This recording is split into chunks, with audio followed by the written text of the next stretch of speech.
Sir, how do you know that the person you are with is the right person for you? Oh, popular, huh? It once happened.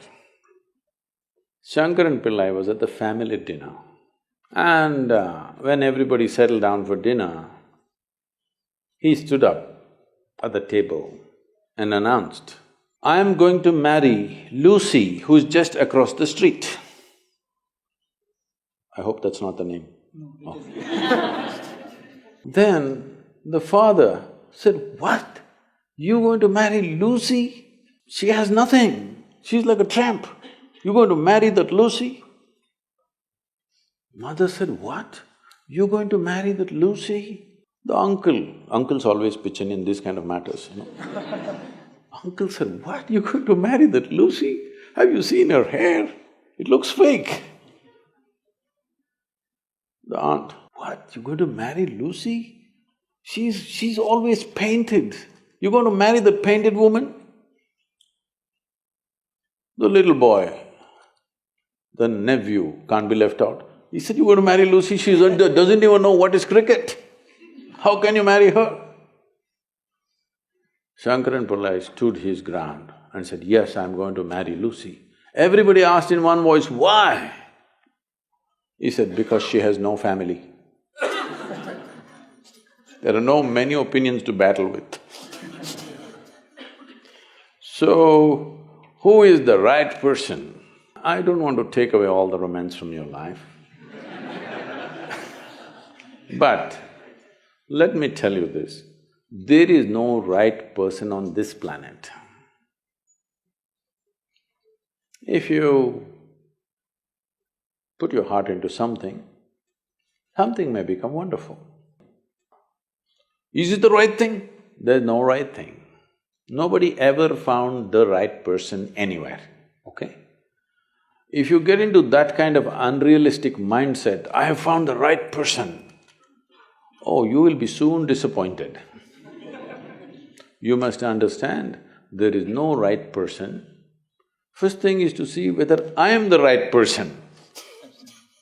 Yes, am I the right person? And there are no right people on this planet. If you understand, you have your nonsense, they have their nonsense, we can adjust nonsense.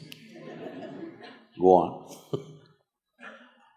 We must understand relationships are formed for various needs. There are physical needs, there are psychological needs, there are emotional needs, there may be social needs, there may be financial needs, various kinds of needs. So when you're going to somebody with so many needs, you're going as a beggar, and a beggar cannot choose. Hello? Beggar eat what comes his way, isn't it? He cannot choose.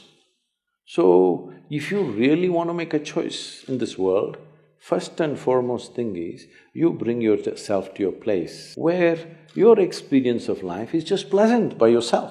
You're wonderful. Now, let us see what gets drawn to this one.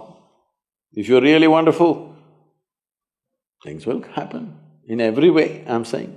In terms of career, in terms of marriage, in terms of relationships, the best will happen to you because you made yourself like this. Instead of trying to work on somebody and fix them, if you work upon yourself and make you so wonderful that everybody wants to be with you, then there is a choice. And this whole thing is an American thing, that there is a soulmate somewhere. God made just one more person just for you. But these days, every 2 years, he keeps making one more person just for you. Obviously, God is making too many mistakes with you. See, body needs a mate, understandable. Maybe psychologically also you need a mate, understandable. Emotionally you need a mate. A soul cannot need a mate. So soul doesn't need a mate, nor was some person made perfectly for you, okay? This creation makes all kinds of unique idiots. If you understand you are one kind of idiot and the others are different kind, you will understand their nonsense because you know you got your stuff.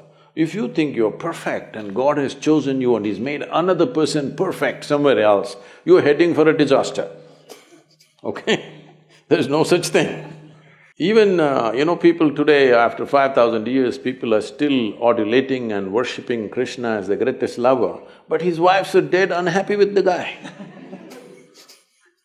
Yes. So, you're not going to find any perfect person. If you invest a deep sense of involvement, something wonderful may happen. It's because of your involvement, not because the other person is fantastic. No. Even if you choose a fool, actually it's easy that way. If they're not stupid, why would they come to you first of all? No, I'm just being nasty. So, even if you choose a fool, it doesn't matter. If you involve yourself, it can turn out very beautiful. You chose the smartest person in the universe, it could be a disaster. So, do not think in terms of, whatever this made for each other nonsense. No. You choose the opposite, actually. But after some time, after a little bit of time, you slowly start expecting they're just like you. This is a serious mistake. Because if one more person becomes just like you won't be able to bear with them for 2 days. Hello? Please tell me. There's one more person just like you at home, could you live there? You're glad they're different. It's wonderful, nobody is like you, isn't it? Nobody is like you on this planet. Try and see. Nobody is like you, and that's good. Don't look for sameness, not necessary. It's a difference which makes the… because of the difference you tango, not otherwise